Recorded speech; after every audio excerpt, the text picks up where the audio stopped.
What is going on, everyone? My name is Andy. Welcome back to another FPL video. In this one, it's some of my final thoughts ahead of the Game Week 25 deadline, which, by the way, is today, hence this video coming out a little bit earlier. 6:30 PM UK time on Friday is the deadline for 25. I'm going to go through the latest team news and information that we've got at the time recording, go through benching headaches, answer some of your questions, and take a quick look at my own team as well. So let's get into it. So let's start with the team news, and just a quick note that I am recording this on Thursday afternoon because it's a Friday deadline, so we haven't had all the press conferences at the time recording. Anything that's missed in this one I will cover on the deadline stream later today, but there has been some press conferences and we have got some other news to go through as well. So let's start with Chelsea. Rossini said that Palmer and Esteval can play 90 minutes. So if you've got Palmer or you're thinking about taking a punt, he should be good for Wolves away. I'd be very surprised if he doesn't start that game. And Rossini said he can play 90. Bear in mind, Rossini recently said that Palmer could start a game. I think it was the West Ham one, and then he did. So I think we've got to take Rossini at his word until he starts lying about stuff like this. He did also say, though, it's game by game with Palmer as to whether he can play back-to-back 90 minutes. So you've still got that risk because Wolves away is on Saturday and Leeds at home's on Tuesday. He might get benched for the Leeds game. There's a chance he starts all three, so Wolves away, Leeds at home and Burnley at home, but the Leeds game is the worry, and it could be a benching in that game. So if you're going to take the punt, just keep that in mind. I don't mind the punt on Palmer. If it doesn't have a huge detrimental effect to the rest of your team, I think it's okay to do it. Just keep in mind, if you want to redistribute that cash later, or if you want to sell him after the next three fixtures, it is additional transfers. Whereas you could bring in another midfielder that's a bit cheaper, that unlocks funds for other moves, and maybe you can keep a bit longer term. So I don't mind the punt on Palmer, but obviously he's not done anything recently, not looked particularly great, and there are slight concerns around his minutes. But on the flip side, he has started 9 of the last 10 game weeks. So it's not that the fitness stuff hasn't been a major problem for his Premier League minutes.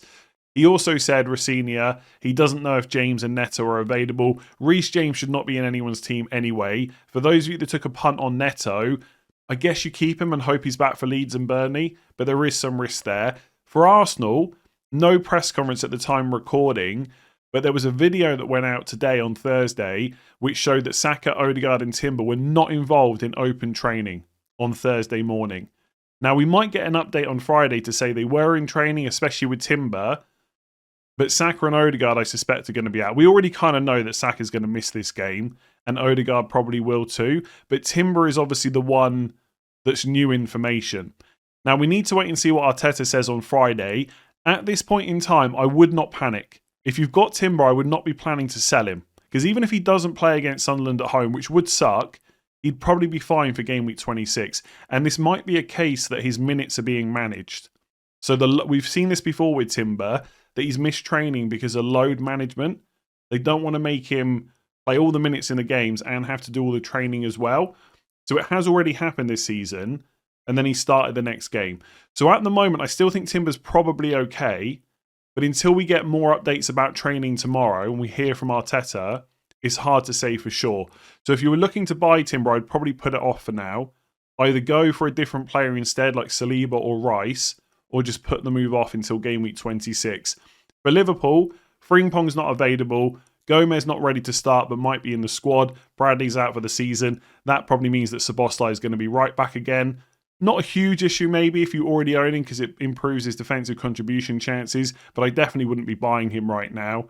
And then for Sunderland, Xhaka is still out. So for Newcastle, we haven't had a press conference at the time recording, but we know that Gordon was subbed off in the Carabao Cup game against Man City with a hamstring injury. After the game, Eddie Howe said it's a big worry and he's not sure on the extent of the problem yet. If you've got Anthony Gordon, he is a sell. Simple as that, because he already wasn't looking like a great pick. He keeps getting subbed early. Because Newcastle didn't finish top 8 in the Champions League, they got additional playoff games as well. And it seems very unlikely he's going to be back this weekend if he's just got subbed with a hamstring problem.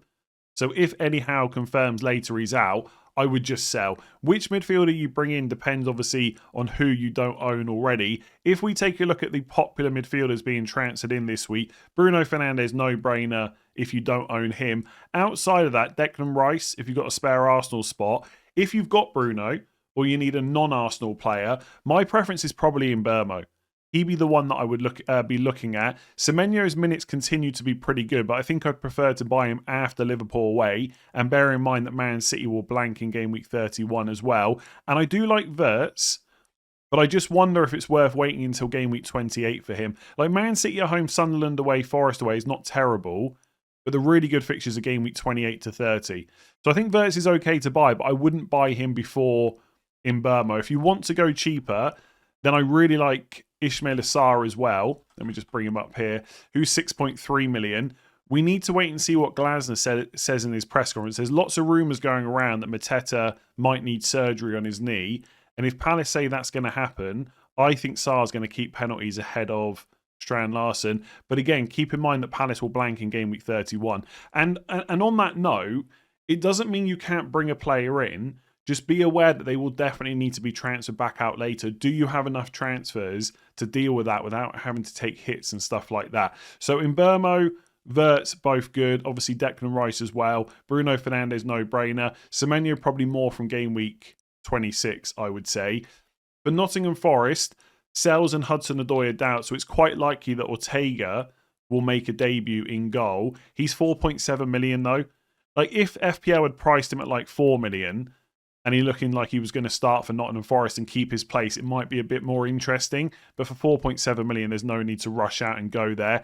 If you've got Stack from Leeds, he's likely to miss the next 2 matches as well. So he's going to be no use to you for game weeks 25 and 26. And then for City, we haven't had a press conference yet, again, at the time of recording. Sorry for sounding like a broken record. But after the game in the Carabao Cup, Pep Guardiola said that Bernardo Silva is an incredible doubt for game week 25. So maybe that's good for Foden's minutes. The problem is the game is against Liverpool, so it's not great anyway. And we don't know how long Bernardo's going to be out for. And once he's back, Foden's minutes probably won't be anywhere near as good. So if you've got Foden, you just sell. Surely the fixture's no good. The minutes aren't looking great right now anyway. And there's lots of other midfielders that you could be looking at bringing in. One midfielder I forgot to mention, by the way, just to quickly go back to that, is Enzo Fernandez, if I can get the name correct. I still don't mind bringing him in, even though he's not got a double. Like the next 3 fixtures are good. Then it's Arsenal away, which is not quite so good. He's not terrible after that, but I'm going to talk about him a little bit more later. I think I'd prefer to go elsewhere, someone who's good all the way from now until 31. But Enzo, if you want to go cheap, not a bad pick at all. And obviously, you could look at Sarr as well, who I already mentioned. Cherky was on the bench for the Carabao Cup game. So presumably he will start against Liverpool. And his minutes have been okay recently. So if you're someone that owns him, you could keep hold of him for a bit longer. We know that City's fixtures are good after Liverpool away. And Haaland was also on the bench. Now, I have seen some people speculate about, at what point does Marmoush just start ahead of him in an important game? Because he's doing really well at the moment, scoring goals whenever he's given a chance. It just doesn't happen. That is the reality of it. If Man City had a huge game tomorrow, and then next week and the week after, Haaland would just start them all. I've got no doubts about that. Obviously, they have now rested him twice recently, and Marmoush is capable of stepping in. But Haaland's minutes in the league are just not a problem yet. Once the league is over, and if City are still in Europe, different conversation. And if you want to sell Haaland, obviously go for it. But if you're doing it because you think Marmoush is going to take his place anytime soon, not going to happen. So let's go through some benching headaches. And by the way, I have seen the feedback that the graphics are a little bit confusing, i.e. is Rodon ahead of Krupi because he's higher up in the green. Basically, the way I do it is it's left down and then right down. So Krupi is ahead of Rodon, not the other way around. Maybe I'll think of a way to do that a little bit better for future videos, possibly next season. But basically, Rice is the best, Mukiele is the worst, Krupi is ahead of Rodon, if that makes sense. And I always read it in order as well. So the higher up the list you are, the more I think you should start that player. So Rice right at the top. If you've got him, I think you've got to play him against Sunderland at home. No need to bench him. In fact, I'm not even sure why he's on this benching headaches list. Then I've gone for Thiago, penalties against a Newcastle defence that are struggling to keep clean sheets at the moment. Then Cunha quite high up because I think he will start, and Spurs at home is not a bad fixture, and that guy likes to shoot on sight. So I've got him quite high up. If you've got him and you're keeping him, I like him. Ekitike against City at home. He should start this game. I don't really have any doubts about that. Then Wilson against Everton at home. Then Rodgers against Bournemouth away. It's mostly just the away fixture which puts Rodgers lower than Wilson there. Then I've gone for 3 defenders. Joachim Andersen against Everton at home, Senesi against Villa at home, and then Chow against Brentford at home, and then Krupi Jr. against Villa at home. Krupi will probably start, and he probably also gets subbed early. And I know he scored a lot of goals already in the limited minutes he's had, but it's the early sub that makes me not want to play him ahead of those really good defensive contribution defenders. So Chow's got some goal threat. He's not bad for DEFCONs. Anderson and Senesi are really good, and they're all home fixtures as well. Basically, I've only put Krupi ahead of defenders kind of away from home or that aren't quite so good for DEFCON. So Krupi below Anderson, Senesi, Chow. Then Rodon is below Krupi, Forest at home. Then it's Dallo against Spurs at home. Should start again. Not bad for attacking threat as well, just not great for DEFCON. Then Chalobah against Wolves away. And then Tarkowski and Keane against Fulham away. I just think Wolves away is probably a slightly better fixture than Fulham. You could argue that Tarkowski and Keane should be ahead of Chalobah because they're better for DEFCONs. And especially with Keane, he's got really good goal threat. I guess the problem is because I'm recording this on Thursday, I haven't heard David Moyes' press conference. The rumour that went around last week is that Keane only got into the team because Mykolenko got injured. So if Mykolenko's back, does Keane start again? I suspect he will start and Branthwaite will play left back, but it's not a guarantee. That's why Keane is quite far down this list. Then I've gone for Mane against Chelsea at home. I've got to be honest, he's not necessarily playing as a number 9. He's good for the price, but I don't ever really expect too much from him. I've basically only put Mane ahead of defenders I'm not expecting clean sheets for. Like Van Dijk against City at home, difficult. Nunez against Liverpool away. And then Mukiele right at the bottom against Arsenal away. You could argue maybe Mane should be below Van Dijk, because Van Dijk could score in a game like that. But I think I'd probably play him ahead of those 3 defenders. So hopefully that helps. I've heard the feedback. I will try and fix it at some point. Just don't expect it over the next couple of game weeks. So let's get into some of your questions. In this first one, I've got a suspicion I'm going to be asked every single day right up until the game week 26 deadline. It's going to be very popular. Lots of people will be captaining Gabriel next week. Is it worth considering the triple captain on him? Favourable fixtures, not a lot of double game weeks this season. And if Arsenal wrap up the title early, their key players will be more susceptible to rotation. All I can say at the moment is absolutely viable to use your triple captain in game week 26. I expect that Gabriel will be the most popular captain. I expect that Declan Rice will be the second most popular. If you want to use triple captain on either of those players, it's absolutely viable. There is appeal to using the triple captain earlier because you know the state of play. So right now, you know the title race is still open. I think most of us would agree Arsenal are going to win it, but it's not done yet. And for that reason, players like Gabriel, players like Rice are much less likely to get rotated. So right now, as long as they're fit, I can be very confident they'll start Brentford away and probably very confident that they'll also start Wolves away. And the fact they've got an FA Cup game in between those 2 matches, I think is actually helpful because it's Wigan at home. So you could see the likes of Rice and Gabriel get rested. Now, there are slight risks. What if they're on the bench against Wigan, they come on, they get injured, they miss Wolves away? That is a scenario that could happen, but I don't think it's all that likely that they get a ton of minutes in the FA Cup. So it's viable because you know the state of play. You're absolutely right. Later on, there might be a better fixture.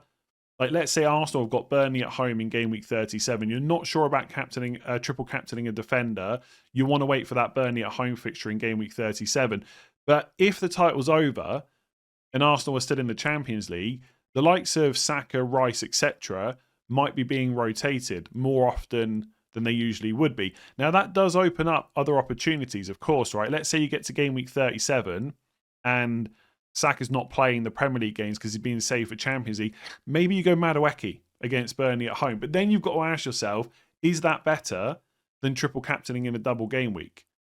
Maybe, maybe not, right? This is the only something that you can decide yourself. Now, on the topic of other double game weeks, we will almost certainly have a double game week in 33. So you could use your triple captain that week. The problem is a lot of people are going to wildcard in 32 to bench boost in 33. And if you do that, you can also use your triple captain. Now, some of you might find over the next few weeks that you're actually not too far off a pretty good bench boost before game week 32. In that case, you could bench boost and then save your triple captain for 32 and see who doubles then. But there's no guarantee it'll be better. Now, we could have an additional double, 26, 33, and 36. But the double in 36 is not guaranteed. So take Man City, for example. They've got a blank against Palace because they're through to the Carabao Cup final. So their game in 31 against Palace has been postponed. That will probably go into game week 33. When we'll find out about that, I'm not quite sure. If that happens, it's Arsenal at home, Palace at home. But again, if you're earmarking bench boost that week, you can also triple captain. If Man City get to the FA Cup semi-final, then their game against Burnley away in game week 34 will likely get called off, and that could go into game week 36. Now, in that scenario, you'd have Man City, like Erling Haaland, up against Burnley away and Brentford at home. On paper, that sounds much better than the triple captain for Arsenal in game week 26. The problem is that double's not guaranteed. And obviously, if the league is over and Man City is still in the Champions League, they might be rotating.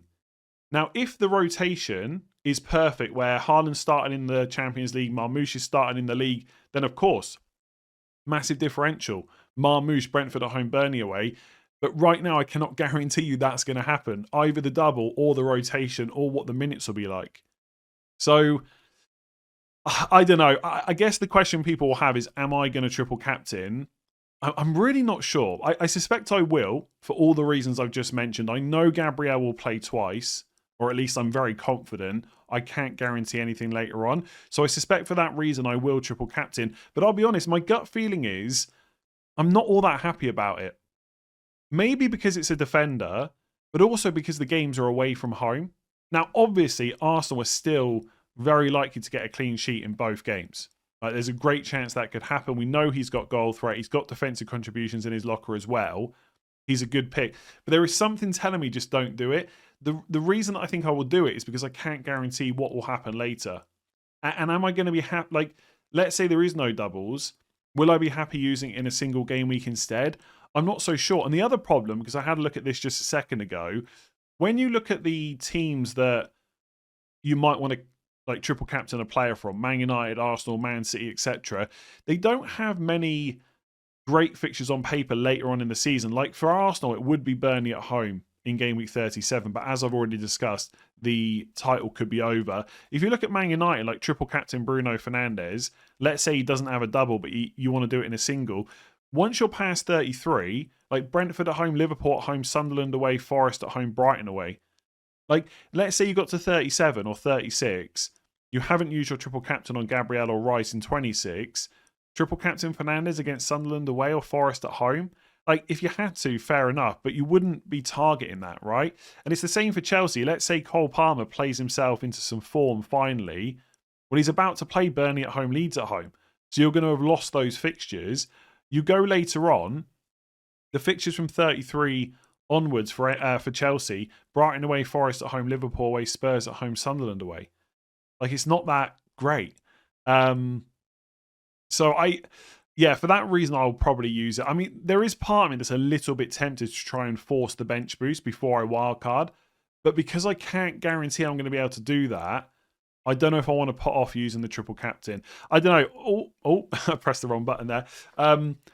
All I can say is I'm probably going to use it, but I've got a gut feeling that I shouldn't. And I'll decide next week for sure on Gabriel or Rice, depending on which ones I own. I think I'm going to have to do it because I just don't like the options later on. Or I don't like that there's no guarantee, basically. So there were a few other Arsenal questions, so let's go through them.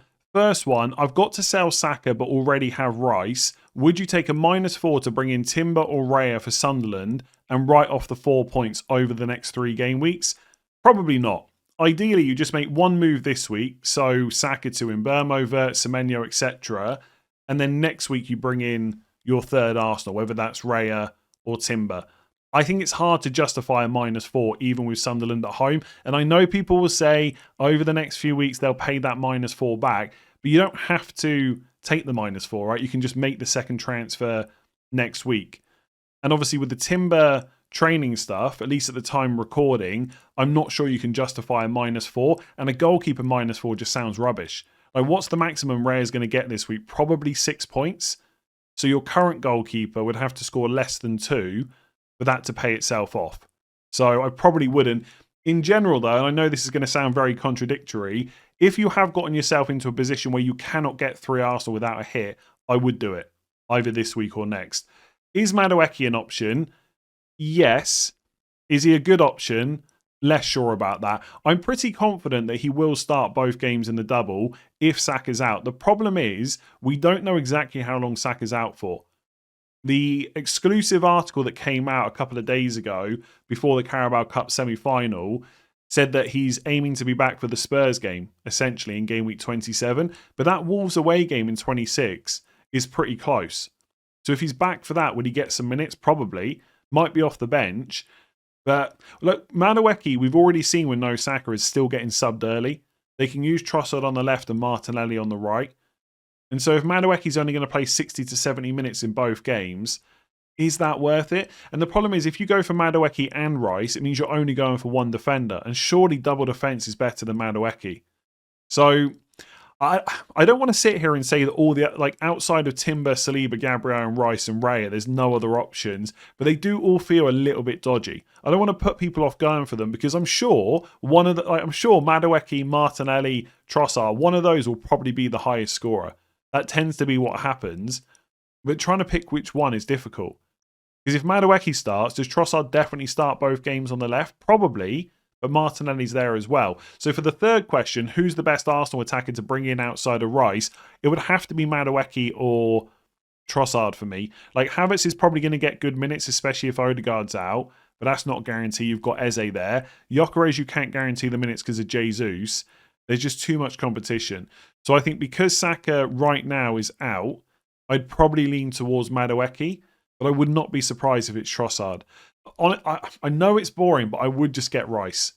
Unless you're looking to really target the differentials, Rice's minutes are just good. He can get defensive contributions. We know he's on half of the corners. He takes a lot of the set pieces as well. He just is a good pick. But yeah, I think I would lean towards Madueke. But there is part of me, as soon as I say that, thinking it should be Trossard. One of those two is where I would look if you don't want to go for Rice. So I've got a confession to make. I've made a mistake. Probably not the first one this week, to be honest, but the one that the most people pointed out. So please forgive me. On the Game Week preview video on Wednesday, I was talking about free hit 31. And I basically said that I probably wouldn't be looking at doing that, because most people won't be stacked with Wolves players. They might have 3 Arsenal, and you can just bench 1 or 2 of them, or maybe even sell 1 or 2, and get through 31 without any issues. As people pointed out, there's also Man City and Crystal Palace to think about, because they will also be blanking. And there might be a lot of you out there with Haaland, Semenyo, Gay, and maybe you want to bring in Sarr, maybe you've still got Lacroix, Richards, you want to bring in Munoz, whoever it might be. So you might actually get to 31 with 3 Arsenal, Haaland, Semenyo, that's already 5, and then maybe 1 or 2 others as well. So in that case, is free hit 31 viable?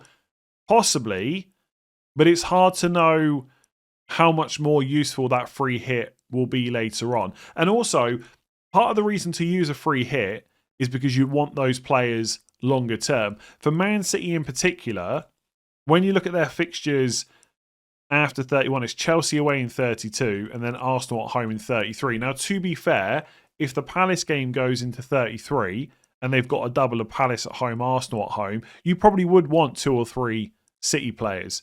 So holding them through the blank in 31 is not that terrible, especially when the fixtures before 31 are quite good. And the same would apply with Crystal Palace. So their fixtures, as we know, up to 31 are pretty good. 32 is Newcastle at home, not bad. And 33 is West Ham at home. And if the City game goes in there, okay, it's not great to have Man City away, but they would have an additional fixture. So West Ham at home, City away. So not that bad. Potentially, free hit 31 could work quite nicely.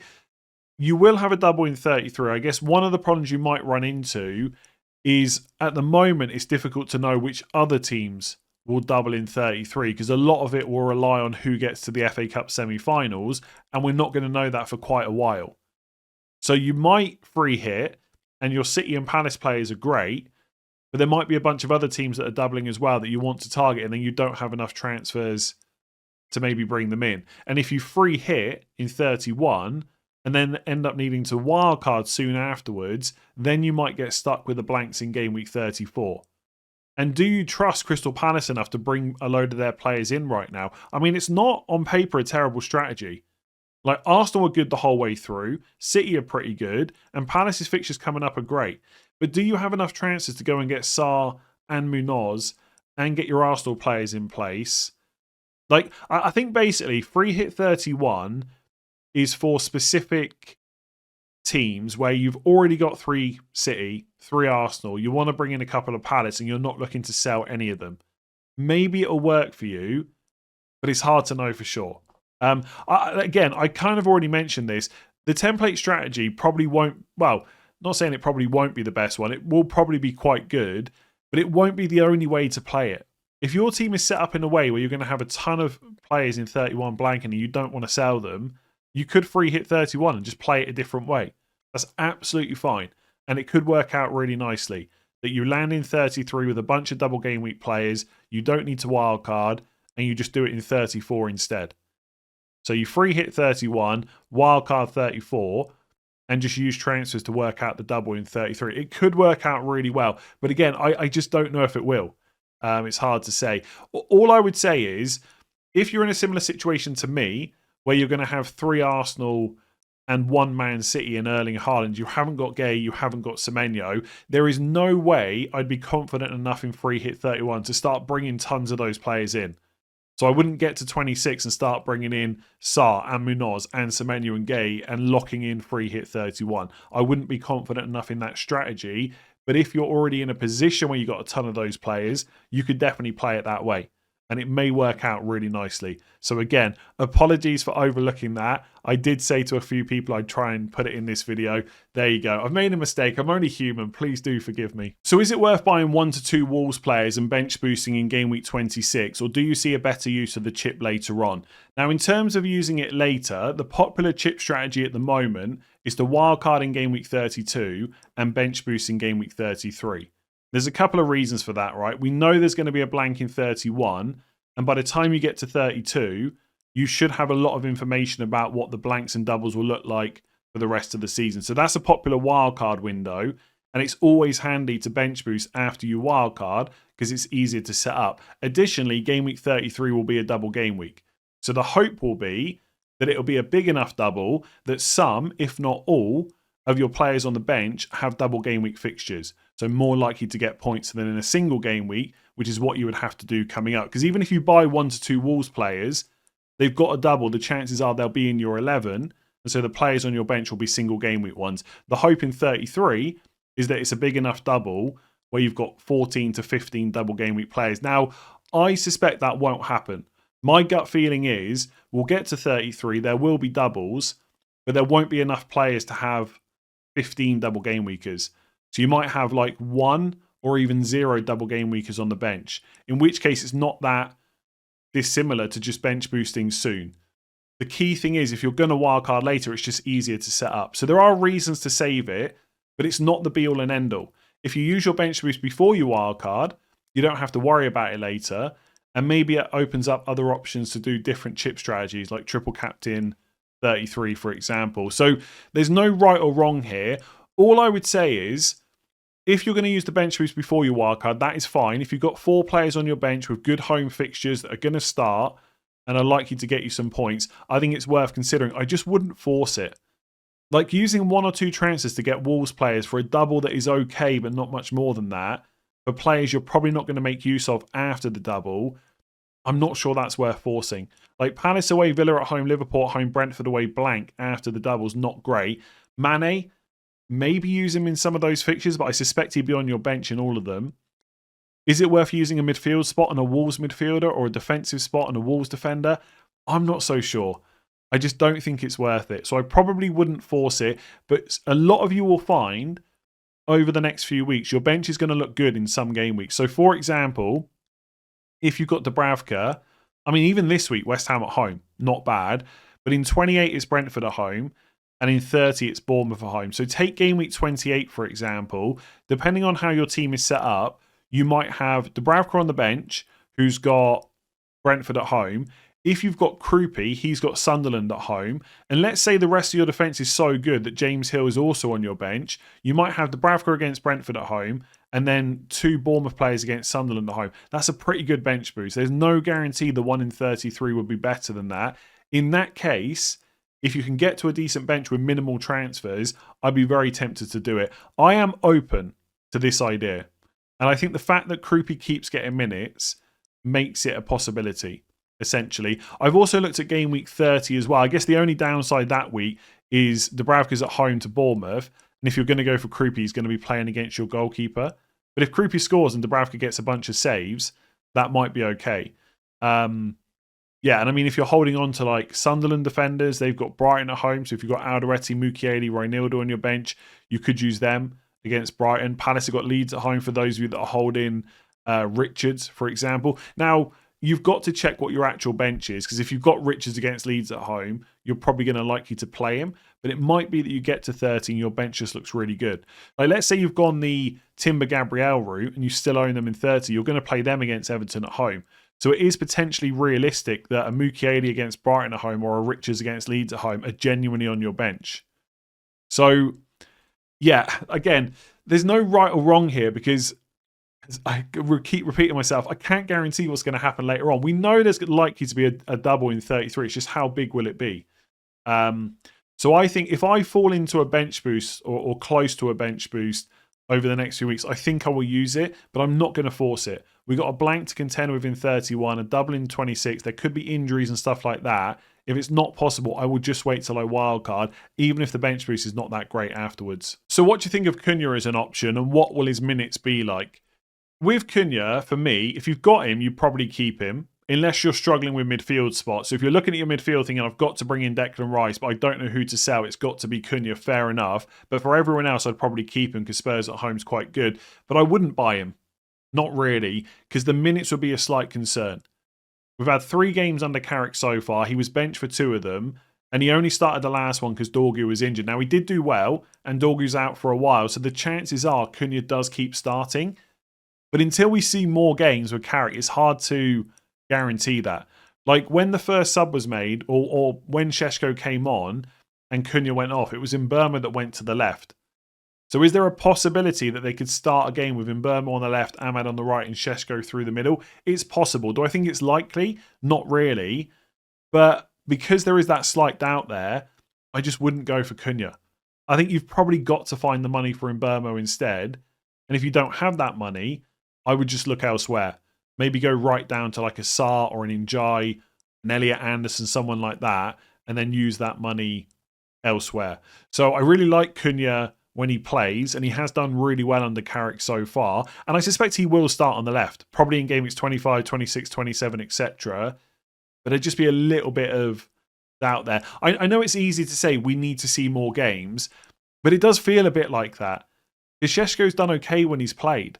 So will he get given a chance at some point? I mean, if Šeško gets started, by the way, like he's in the 11, it might be that Mbeumo goes to the right, Cunha goes to the left, and Ahmad gets a rest. Or just gets taken out of the team. You just don't know what Carrick's thinking. So I suspect he will start Spurs. And if I had him, I'd probably be looking to keep him more than selling him. But to bring him in, I probably wouldn't go there right now. So would you consider Enzo Fernandez even after the good fixture run? He's pretty much a 90-minute man and does get his fair share of set pieces and sometimes penalties as well. So I think this question is more for people that don't own him, that are looking to bring him in this week or next week. Is it still worth it, and could you keep him longer term? I mean, if you get to game week 28 and you don't own him, there's no way you're bringing him in. Not for Arsenal away, Villa away, Newcastle at home. But the thought has crossed my mind that if I get to 28 and there's other stuff to like deal with, is it the end of the world to keep Enzo? The answer is probably no. I mean, ideally in 28 you don't play him against Arsenal, and you either sell him or bench him. But after that, okay, the fixtures are not perfect on paper, but Villa away, Newcastle at home, if you had to play Enzo, who, like you say, is mostly a 90-minute man, is that okay? Absolutely. And because Arsenal have gone through in the Carabao Cup, Chelsea will definitely play in 31. So Enzo would have a fixture there of Everton away. So potentially, if I get to 28, like for my team, and there's other injuries I've got to worry about, Enzo's fit, he's continuing to play all the time, which you'd expect he would do, then yeah, you could keep him. But I think the more of these next 3 good fixtures that you miss, like the less needed it is to bring Enzo in. Like, could people pick him up this week for Wolves away, Leeds at home, Burnley at home? I still think it's probably okay, but I would say from 28 onwards, you are more going to want to sell, I think, than keep hold of him. So you know me, right? A player with good underlying numbers that always plays 90 minutes is never going to be must sell. Like, I suspect there'll be some people that get to 28, they're going to ask me, should I take a hit to get rid of Enzo? Answer's probably no. He's not that bad. But I think if you can spare a transfer, there's some quite nice fixture swings from game week 28. So as an example, Brentford have Burnley away in 28, followed by Bournemouth away, Wolves at home, Leeds away. And if you're playing through 31 and not wildcarding in 32, the fixtures are Everton at home in 32, Fulham at home, Man United away, West Ham at home. So potentially Enzo to Sharda, Enzo to Danguru Tara, whoever's getting minutes could be an option. Likewise, Bournemouth also have pretty good fixtures. So let's say Tavernier is back by then, or there's another midfielder doing really well, like Rayan, for example. 28, Sunderland at home, Brentford at home, Burnley away, Man United at home, up until the blank. Another one to look at is, you can tell I've looked at Enzo replacements already. Wilson from Fulham, Spurs at home, West Ham at home, Forest away, Burnley at home. Like, all of those players I've mentioned have got better fixture runs than Enzo. Does that mean they'll definitely score more points? Of course not. We'll have to wait and see closer to the time whether they're still playing regularly, etc. There is going to be a jump-off point there. So I know what you're thinking, and I've thought it too. Wouldn't be the end of the world to keep him past game week 27, but it's not ideal, is what I would say. And I suspect, like, I think from next week it gets very difficult to justify him. Because at 6.8 million, and he might rise again in price before 26, you're then looking at Sarr as well. Now, Sarr doesn't have a fixture in 31, but the fixtures 26 all the way through to 30 are better. And he's cheaper. And he might be on penalties, depending on what the situation is with Mateta. So, yeah, I think it's still okay to buy him this week, but I do think it's a short-term move for all Chelsea players, basically. So I'm just going to run through some final thoughts for my own team ahead of today's Game Week 25 deadline. I've got 2 free transfers and 1.5 million in the bank. Once again, I am recording this late Thursday afternoon, so my thoughts might change when I see more press conferences. But as it stands, the fact that Timber wasn't in training has kind of thrown a spanner in the works, because I was way more tempted to go Timber over Rice and go all in on the triple up Arsenal defence strategy. But if he's not in training, that does worry me a little bit about his minutes. Now, I suspect he's going to be absolutely fine and probably start against Sunderland at home, but I don't know if I can take that risk now. And it feels really important to get this right, because you want a good triple up for game week 26. So there's a few options. One, I just forget about Timber and I just do Saka to Rice, which I suspect a lot of people probably thinks the best move anyway. So I could just do Saka to Rice, and in that situation, I might be tempted to roll my other transfer to game week 26. But I will have the money to get an upgrade on Szoboszlai. Now, I do think Szoboszlai is probably okay as a pick, especially with the fixtures Liverpool have got, but he's not the best. Like, if I was wildcarding this week and putting together the 5 best midfielders for that wildcard, Szoboszlai wouldn't even cross my mind as an option. So I think he's okay to keep, but he's not that exciting. So let's say I go down to Rice, but a Szoboszlai replacement, I got 10.5 million. So that does potentially open up a Cole Palmer punt. Now, I'm probably not going to do that. There is genuinely I'm not going to spend too long on Palmer because I've already done that this week. There is genuinely a part of me that really wants to take the punt, but I know I will want to sell him in 28, and I know I will want to sell Enzo too. So straight away, that's 2 players I know later on I've got to sell. And obviously we've got transfers to try and gain additional points, etc. But it's also a blank in 31 to worry about. So the more sensible move would be to get in Burmo, who's got good fixtures. I mean, I will say Man United's fixtures are not perfect. Like 27 to 31, they do play all of Everton, Newcastle and Bournemouth away from home, and the home fixtures are Palace and Villa. So there's no like Burnley in there, or Sunderland, or Leeds, or Wolves, or someone like that. So it's not the perfect fixture run, but I've got a pretty good confidence level in Burmo's minutes. And the fixtures are not bad, and he plays all the way through to 31. So if I go Palmer, I'm selling in 28. That's 2 transfers. If I get in Burmo in, As long as he stays fit, I just keep him till 31. There's no second transfer to get rid of him. So that is probably the most sensible move, is Szoboszlai and Saka to Rice and Mbeumo, and just forget about Timber. And then in game week 26, when I've only got one free transfer, I could potentially roll that and just play Thiago against my double Arsenal defence. Or I could do Lewis Hall to Munoz, which I've got to be honest is going to be really tempting because he's going to be a massive differential with Burnley at home, Wolves at home in 26-27. The only issue is I then put myself into a position where I've got 3 Arsenal, so Rice, Gabriel, Raya, Munoz and Haaland all blanking in game week 31. Now Raya's not too bad because I can hide him on the bench and play Dubravka instead. But I would have to sell at least, I would probably have to sell, because I've got Guiu, 2 of Munoz, Gabriel, Rice and Haaland. Now, at the moment, this is like a side note here. At the moment, Haaland has a selling value for me of 14.6 million, but he's probably going to drop in price tonight to 14.9. So it's not actually going to cost that much to buy him back.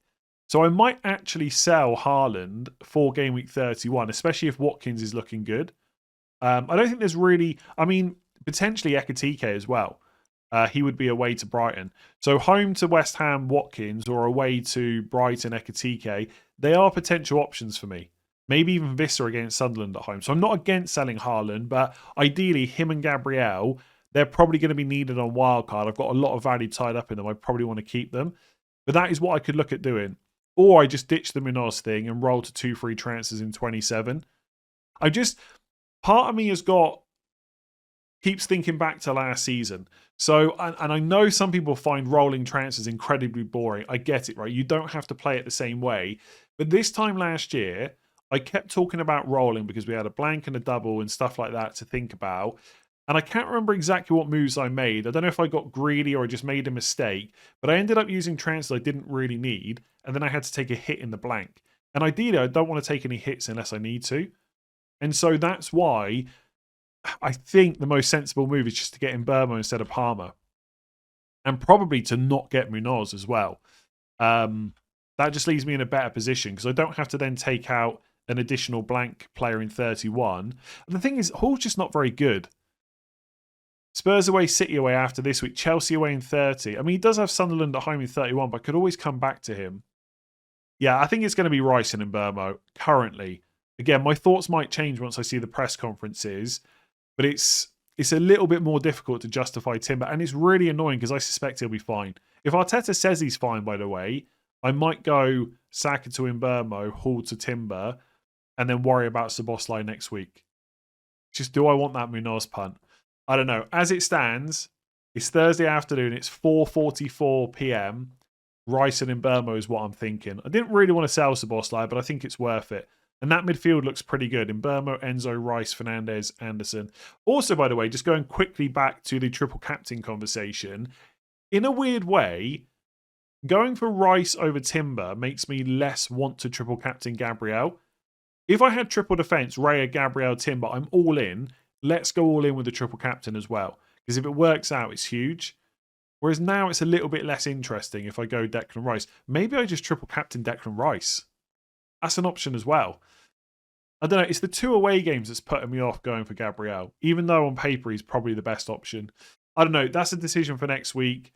That's what I'm currently thinking. But join me at 4:30 p.m. UK time for the deadline stream over on YouTube. Where I'll obviously confirm my transfer. I don't think I'm going to make any early transfers on Thursday night. I might as well wait for the press conferences now. So 4:30 p.m. UK time is when the deadline stream will start. The deadline is 6:30 p.m. UK time. I'll catch some of you for that. If you've enjoyed this video, make sure to give it a like, hit that subscribe button, and I'll catch you later on today.